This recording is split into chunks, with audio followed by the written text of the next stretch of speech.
القائلون ولا يحصي نعمه العادون ولا يؤدي حقه المجتهدون والصلاة والسلام على سيدنا ومولانا محمد وعلى آله وصحبه أجمعين ومن تبعهم بإحسان إلى يوم الدين. وقال تعالى بعد أعوذ بالله من الشيطان الرجيم بسم الله الرحمن الرحيم هل أتى على الإنسان حين من الدهر لم يكن شيئا مذكورا إنا خلقنا الإنسان من نطفة أمشاج نبتليه فجعلناه سميعا بصيرا إنا هديناه السبيل إما شاكرا وإما كفورا. وقال النبي صلى الله تعالى عليه وسلم ما الدنيا في الآخرة إلا مثل ما يجعل أحدكم إصبعه في اليم فلينظر بما يرجع. وقال عليه الصلاة والسلام ألا إن الدنيا عرض حاضر يأكل منها البر والفاجر ألا إن الآخرة أجل صادق يقضي فيها رب قادر ألا إن الخير كله بحذافيره في الجنة ألا إن الشر كله بحذافيره في النار ألا واعلموا أنكم من الله لا حذر واعملوا أنكم معروضون على أعمالكم ومن يعمل مثقال ذرة خيرا يرى ومن يعمل مثقال ذرة شرا يرى او كما قال صلی اللہ تعالی علیہ وسلم. اللہ تعالیٰ نے مجھے اور آپ کو اس دنیا میں مرد اور عورت کی شکل میں پیدا فرمایا ہے. جیسے اس دنیا کا نظام کسی اکیلی چیز سے نہیں چل سکتا.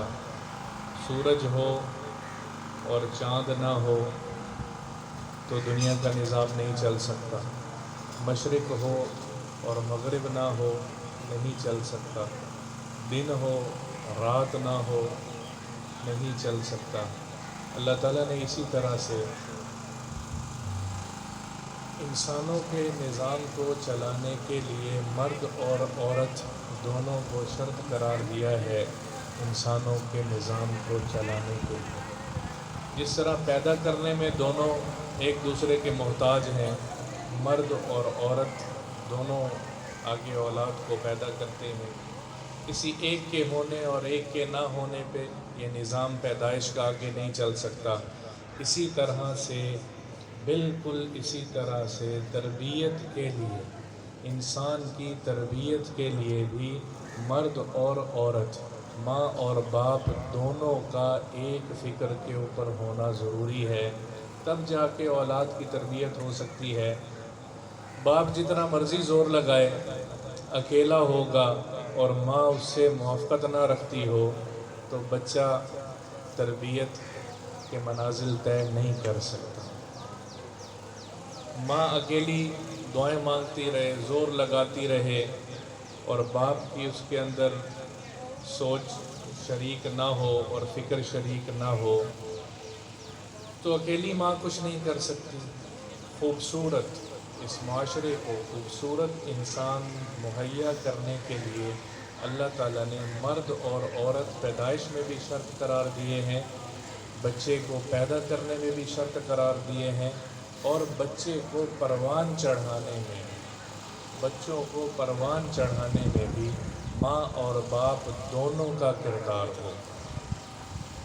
تب جا کے ہمارے اس معاشرے میں خوبصورت انسان وجود میں آئیں گے جن کو دیکھ کے پتہ لگے گا کہ انسانیت کس کو کہتے ہیں، انسان کس کو کہتے ہیں، مسلمان کس کو کہتے ہیں. انسان کا ایک جسم ہے اور جسم کے اوپر اس کے مختلف قسم کے لباس زیب تن کرتا ہے.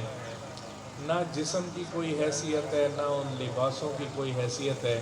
حیثیت ہے تو اس جسم کے اندر کے دل اور اندر کے انسان کی، اور جس جسم کے اوپر لباس چڑھے ہوئے ہیں، جس مرضی رنگ کے ہیں، جتنے مرضی قیمتی پوشاک پہن لو، اگر اندر کا انسان اچھا نہیں ہے تو ان لباسوں سے کچھ نہیں ہونے والا. مجھے اور آپ کو، ہم سب کو اپنے اندر کے انسان کو جگانا ہے. ان فی الجسد لمضغۃ ان صلحت صلح الجسد کلہ وان فسدت فسد الجسد کلہ الا وہی القلب الا وہی القلب الا وہی القلب. میرے آقا حضرت محمد مصطفیٰ صلی اللہ تعالی علیہ وسلم کا ارشاد ہے، غور سے سنو، کہ اس جسم کے اندر ایک گوشت کا لوتھڑا ہے، پورے جسم کے اندر میرے نبی نے فرمایا ایک گوشت کا لوتھڑا ہے، اگر وہ ٹھیک ہو جائے گا تو سارا جسم ٹھیک ہو جائے گا، اور اگر وہ گوشت کا لوتھڑا خراب ہو جائے گا تو سارا جسم فاسد خراب ہو جائے گا۔ غور سے سنو، میرے نبی نے فرمایا 3 مرتبہ، غور سے سنو، وہ لوتھڑا دل ہے، غور سے سنو وہ دل ہے، غور سے سنو وہ دل ہے۔ تو جسم کے بنانے سے پہلے، جسم کے سنوارنے سے پہلے اس دل کو بنانا ہے۔ اور دل کیسے بنے گا؟ دل کی قیمت ہے، اس جسم کے اندر کے انسان کی قیمت ہے، اور انسان کی قیمت صفات پر لگتی ہے۔ انسان کی قیمت باہر کی چیزوں پہ نہیں لگتی کہ اس کا پہناوا کیسا ہے، اس کا گھر کیسا ہے، اس کی گاڑی کیسی ہے، اس چیز سے نہیں قیمت لگتی۔ یہ کاروبار کیا کرتا ہے، زراعت کیسی ہے، دکان کیسی چلتی ہے، کیا کیا کیا کیا نسبتیں جو حیثیتیں دنیا میں ہم شمار کرتے ہیں، اس سے اللہ کی نظر میں حیثیت نہیں لگتی۔ اللہ کی نظر میں حیثیت صفات پہ لگتی ہے، اور صفات انسان کو پیدا کرنی پڑتی ہیں، اس کے اوپر محنت کرنی پڑتی ہے۔ قیمت صفات کی ہے۔ 2 انسان ہیں ایک جیسے، دنیا کی مثال دیتا ہوں، دونوں نے اکٹھے پڑھنا شروع کیا، 10ویں اکٹھی کی ہے، دونوں کلاس میں اچھے تھے، ایک نے محنت کی اور 10ویں سے آگے چلتے چلتے ڈاکٹر بن گیا، اور ایک نے محنت نہیں کی اور وہ وہیں رک گیا، تو دونوں کی قیمت ان کی محنت کے اعتبار سے لگی۔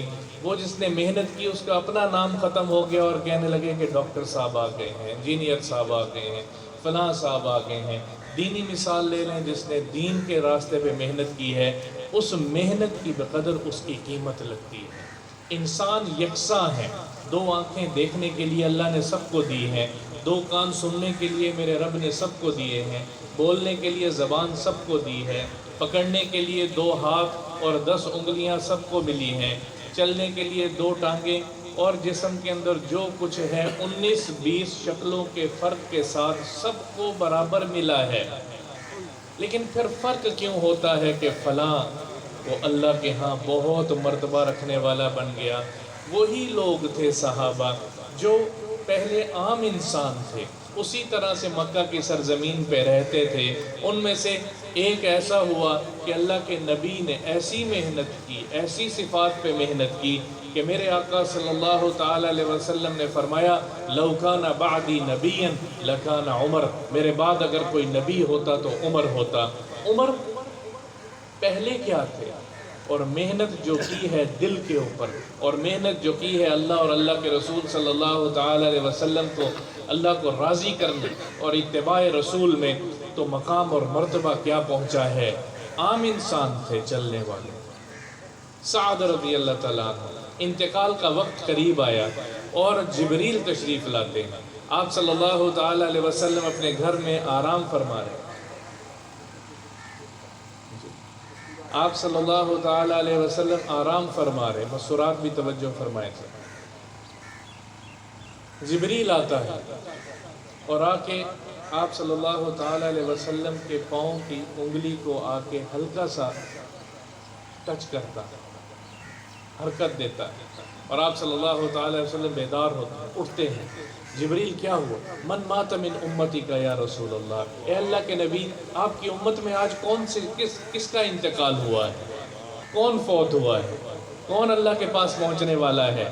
تو آپ صلی اللہ تعالی علیہ وسلم اٹھے اور فرمایا پتہ کرو وہ سعد بیمار تھا، کہیں اس کا انتقال نہ ہو گیا ہو۔ تو آپ صلی اللہ تعالی علیہ وسلم نے فرمایا کیا ہوا؟ فرمایا اہتز عرش الرحمن لموت سعد، ایسی محنت کی ہے، ایسی محنت کی ہے صفات کے اوپر کہ آج سعد کی موت کے اوپر اللہ نے اپنا عرش سجا کے رکھا ہوا ہے، اور اللہ کا عرش جھوم رہا ہے کہ ایک مٹی سے بنا ہوا بندہ ہی اس کے پاس پہنچ رہا ہے۔ ہماری جیسی 2 آنکھیں تھیں، ہمارے جیسے ہاتھ تھے، شکلیں بھی 19-20 کا فرق تھا، ہماری بھی شکلیں اسی طرح سے ہی ہیں، نام بھی ہم نے ان کے ناموں پہ رکھے ہوئے ہیں، کسی کا نام عمر ہے، کسی کا نام ابو بکر ہے، کسی عورت کا نام فاطمہ ہے، کسی کا نام عائشہ ہے، کسی کا کچھ نام ہے۔ فرق کیا ہے؟ فرق یہ ہے کہ ان لوگوں نے اللہ کو راضی کیا تھا، رسول اللہ صلی اللہ تعالی علیہ وسلم کو راضی کیا تھا۔ آپ صلی اللہ تعالی علیہ وسلم گھر میں داخل ہو رہے اور جبریل آتا ہے اور کچھ کہہ کے واپس چلا جاتا ہے، اور آپ صلی اللہ تعالی علیہ وسلم گھر میں داخل ہوتے ہیں۔ حضرت عائشہ رضی اللہ تعالیٰ عنہ مسکرا اٹھتی ہیں، فرمایا یا عائشہ ھذا جبریل یقرئک السلام۔ عائشہ ابھی میں دروازے پہ پہنچا تھا تو جبریل اللہ نے بھیجا تھا۔ کس لیے بھیجا تھا؟ اللہ تیری صفات پر خوش ہو کر جبریل اللہ کا سلام لے کے آیا ہے کہ عائشہ کو اس کا رب سلام کہتا ہے۔ کون ہیں یہ لوگ؟ یہ وہ لوگ ہیں جنہوں نے اپنے دل پہ محنت کی ہے، جنہوں نے صفات کی محنت کی ہے، جو پیکر حیات ہے، جن کے لیے اللہ آسمانوں سے سلام بھیجتا ہے۔ ٹاٹ کے لباس والے کو کبھی کوئی اپنے پاس بٹھائے گا آج کی دنیا کو دیکھتے ہوئے، اور وہ صدیق کہاں پہنچے ہیں؟ لباس ٹاٹ کا پہنا ہوا ہے، کانٹے بٹن کی جگہ پہ لگائے ہوئے ہیں، اور اللہ آسمان سے جبریل کو بھیج رہے ہیں۔ کیا بھیج رہے ہیں؟ اللہ کے رسول نے دیکھا جبریل یہ کیا لباس تو نے پہنا ہوا ہے، آج سے پہلے تو ایسا لباس دیکھا نہیں ہے۔ فرمایا آج تمام فرشتے، لاکھوں کروڑوں اربوں جو فرشتے ہیں، اللہ نے ابو بکر صدیق کے لباس کے مطابق کہا ہے تم بھی آج لباس وہی نور کے فرشتے ہیں، ان کو لباس کی ضرورت نہیں ہے، لیکن ایک بندہ اس درجے پہ پہنچ سکتا ہے کہ اس کا رب، ایک بندی اس درجے پہ پہنچ سکتی ہے کہ جب اس کا رب اس سے راضی ہوتا ہے تو پھر فرشتے بھی وہی لباس پہن کے اللہ کے رسول کی خدمت میں حاضر ہوتے ہیں۔ میں نے اور آپ نے، مرد عورت نے، اپنے رب کو راضی کرنا ہے، اپنے اللہ کو راضی کرنا ہے، اپنے مولا کو راضی کرنا ہے، اور مر کے اسی اللہ کے پاس جانا ہے۔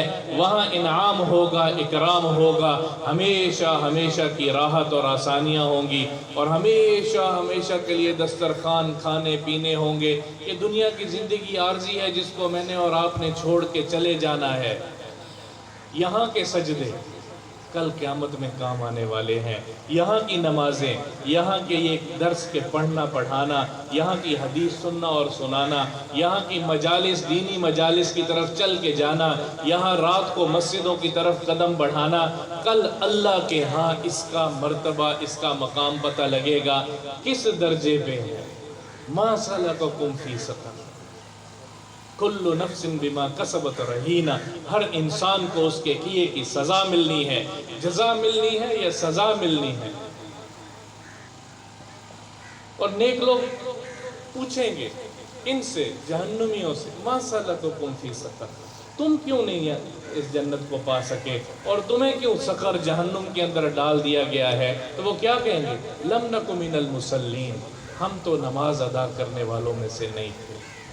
وَلَمْ نَكُ نُطْعِمُ الْمِسْكِينَ، ہم تو غریبوں کو کھانا نہیں کھلاتے تھے۔ وَكُنَّا نَخُوضُ مَعَ الْخَائِضِينَ، ہم تو اچھل کود کرنے والوں کے ساتھ بس کھیل کود میں لگے رہتے تھے، ہم نے تو اپنے اللہ کو راضی نہیں کیا تھا۔ وَكُنَّا نُكَذِّبُ بِيَوْمِ الدِّينِ، ہمیں کہاں پتہ تھا کہ مرنے کے بعد دوبارہ اللہ کھڑا کر لے گا اور پوچھے گا أَرِنِي مَاذَا قَدَّمْتَ لِغَدٍ۔ یہ چار کام نہیں کیے، اس وجہ سے ہم جہنم کے اندر ہیں۔ میں کہے جو کر کے جاتا ہے، جس طرح کا کر کے جاتا ہے، شر ہو گئی یا خیر ہوگی، پورا جزا سزا کے ساتھ اس کے سامنے رکھ دیا جائے گا۔ اس دنیا کی زندگی عارضی زندگی ہے، ہمارے سامنے ہمارے اسلاف ہیں، ہمارے بزرگوں کے واقعات ہیں۔ ہمارے بزرگ چاہے وہ صحابہ کے ہوں یا چاہے وہ تابعین ہوں یا تبع تابعین میں سے ہوں یا اولیاء اور بڑے حضرات ہوں، مر جانا ہے سب نے۔ فرید الدین عطار رحمہ اللہ 5ویں صدی کے بہت بڑے اللہ والے گزرے، بہت بڑے اللہ والے گزرے۔ جوانی میں بیٹھے ہوئے تھے، ان کا ایک دواخانہ تھا، تو اس میں کام کر رہے، ایک فقیر آتا ہے اور آ کے کہتا ہے کہ اللہ کے لیے صدا لگاتا ہوں میری بات تو سن۔ تو وہ اتنی مصروف تھے اس میں کہ وہ ان کی طرف توجہ اس فقیر کی طرف نہیں کر سکتے۔ اس نے دوبارہ صدا لگائی، اللہ کے لیے بلاتا ہوں میری بات سن۔ نہیں توجہ کر سکے، آواز نہیں پہنچی جب انسان مصروف ہوتا ہے۔ تیسری مرتبہ اس نے صدا لگائی، جب اس نے دیکھا یہ میری بات نہیں سن رہا تو اونچی آواز سے کہنے لگا فرید الدین تو مرے گا کیسے اتنی مشغولیت میں یہاں بیٹھا ہوا؟ تو انہوں نے آنکھیں اٹھائی، ابھی مرتبہ ولایت پہ نہیں تھے، جوانی تھی، اور غصہ آیا تھوڑا سا، اس طرح سختی سے بات کرتا ہے، کہنے لگے جیسے تو مرے گا ایسے ہی میں مروں گا۔ انہوں نے کہا میں مروں گا؟ اینٹ پڑی تھی سیدھی کی، جبہ اپنا اس کے اوپر بچھایا، لیٹے اور کہا لا الہ الا اللہ محمد الرسول اللہ، اور دیکھتے ہی دیکھتے روح پرواز کر، میں تو ایسے مروں گا۔ اللہ والوں کے لیے نہ دنیا میں خوف ہے نہ آخرت میں خوف ہے۔ ایسا اثر لگا، ایسی چوٹ لگی، فرید الدین وہ فرید الدین سے فرید الدین عطار رحمہ اللہ بنے ہیں، اور ہزاروں لوگوں پھر انہوں نے دکان بند کی، اپنا کھاتا سمیٹا، اللہ کے نام پہ وقف کیا سب کچھ، اور وہ دین سیکھنے کے لیے جو نکلے ہیں، اور پھر قطب ابدال کے مرتبے پر اللہ نے فیضیاب فرمایا ہے۔ دنیا میں وہی زندہ رہے گا، اسی کا نام زندہ رہے گا جس نے جینا اللہ کے لیے سیکھا ہوگا اور جس نے جینا اللہ کے لیے سکھایا ہوگا۔ زندگی اسی کی ہے جو اللہ کا ہے، جو اللہ کے کو چھوڑ کے زندگی گزارتا ہے۔ من کان للہ کان اللہ لہو، جو اللہ کا ہے اللہ اس کا ہے، اور جو اللہ کو چھوڑ کے زندگی گزارتا ہے پھر اس کی کوئی اس کا حامی و ناصر نہیں ہے۔ تو ایک پیغام ہے، اس کو تبلیغ سمجھ لیں، اس کو تدریس سمجھ لیں، ایک پیغام ہے میری اور آپ کی مستورات ہیں یا ہم مرد ہیں، ہماری زندگی کیسے بدلے گی، اور ہماری زندگی کے بدلنے کے لیے حضرت محمد مصطفیٰ صلی اللہ تعالی علیہ وسلم کی زندگی ہے۔ لَقَدْ كَانَ لَكُمْ فِي رَسُولِ اللَّهِ أُسْوَةٌ حَسَنَةٌ، آپ لوگوں کے لیے، میرے لیے، ہماری عورتوں کے لیے، ہمارے بچوں کے لیے ایک ہی ہستی نمونہ ہے، اور وہ حضرت محمد مصطفیٰ صلی اللہ تعالی علیہ وسلم کی ہستی ہے۔ ان کی اتباع پہ سب کچھ ملتا ہے۔ وہ چھوٹے بچے زید سے پوچھیں جس کی عمر 12-13 سال تھی، اور اپنے باپ سے بھاگ کر وہ رسول اللہ کی خدمت میں آ کے پہنچے، انہوں نے کہا ہمارا بچہ گم ہو گیا، 1-1.5 سال ڈھونڈتے رہے، پتہ لگا وہ تو مسلمانوں نے اغوا کر لیا ہے، وہ تو نعوذ باللہ محمد کے پاس پہنچ گیا ہے۔ چچا اور باپ، زید رضی اللہ تعالیٰ عنہ کے چچا اور باپ پہنچے ہیں۔ وہ ننھا چھوٹا بچہ مجھے اور آپ کو عشق رسول سکھاتا ہے، محبت رسول سکھاتا ہے۔ پہنچے حضور صلی اللہ تعالی علیہ وسلم کی خدمت میں تحائف اور ہدایہ لے کے کہ آپ کا بچہ ہمارے پاس ہے، اور حضور صلی اللہ تعالی علیہ وسلم تشریف فرما تھے، ہمیں ہمارا بچہ واپس کر دیجئے، آپ سے زیادہ آپ نے کریم کسی کو نہیں دیکھا، آپ کی بڑی چرچے ہیں اخلاق کے، تم ہمیں ہمارا بچہ واپس کر دیجئے۔ وہ یہ سمجھے کہ انہوں نے اپنے بچے کو غلام بنایا ہوا ہے، بچے کو اغوا کیا ہوا ہے ہماری زبان میں۔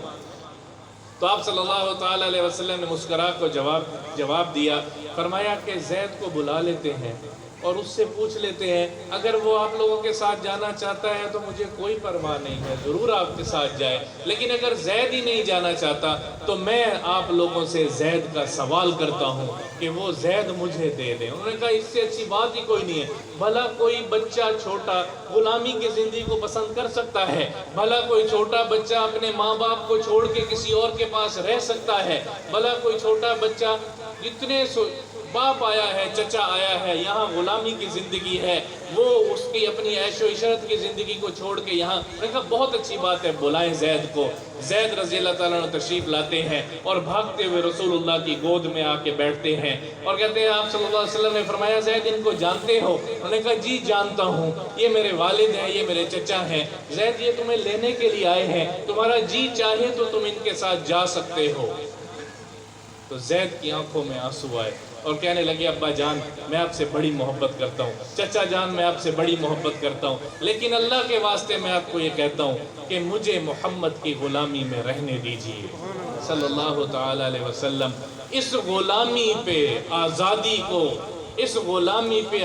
کو چھوڑا ہے، اس غلامی میں جو کچھ مجھے ملا ہے وہ ساری دنیا کی آزادی مجھے مل جائے مجھے نہیں ملنے والا، میں اس غلامی میں رہنا پسند کرتا ہوں۔ اور رسول اللہ صلی اللہ تعالی علیہ وسلم کی بھی آنکھوں میں سے آنسو ہے، اور زید بھی رو رہے ہیں۔ باپ اور چچا نے جب محبت عشق دیکھا کہ اس درجے کی محبت ہے، انہوں نے کہا ہمارے پاس ساتھ چلے، اس سے زیادہ ہمیں خوشی ہوگی کہ زید آپ کے پاس رہے، ہم آپ کے پاس چھوڑ کے اس کو جاتے ہیں۔ یہ غیر مسلم کہہ رہے ہیں، اور مجھے اور آپ کے لیے پیغام ہے، میں اور آپ کہاں ہیں عشق رسول میں؟ سوائے نعروں کے، سوائے دعووں کے۔ اذان ہوتی ہے، ہم مسجد کی طرف جانے کے لیے تیار نہیں ہیں۔ اذان ہوتی ہے، عورتیں بچوں کو مسجد کی طرف بھیجنے کے لیے تیار نہیں ہیں۔ ہم اپنے معاشرے کو خود بنائیں گے، حیادار بنائیں گے، حیادار بنائیں گے۔ کپڑوں سے، زیور سے، چیزوں سے زندگی اللہ کی قسم نہیں بنتی، زندگی بنتی ہے تو محمد مصطفیٰ صلی اللہ تعالی علیہ وسلم کی۔ حضرت عائشہ رضی اللہ تعالیٰ عنہ نے نیا سوٹ پہنا اور اپنے سوٹ کو پہننے کے بعد گھر کے اندر یوں چل رہی، کبھی یوں چل رہی، یوں چل رہی، کبھی یوں چل رہی، اور اپنے آپ کو دیکھ کے تھوڑا سا یہ خوش ہو رہی، میرا سوٹ بڑا اچھا لگ رہا ہے، میرے کپڑے۔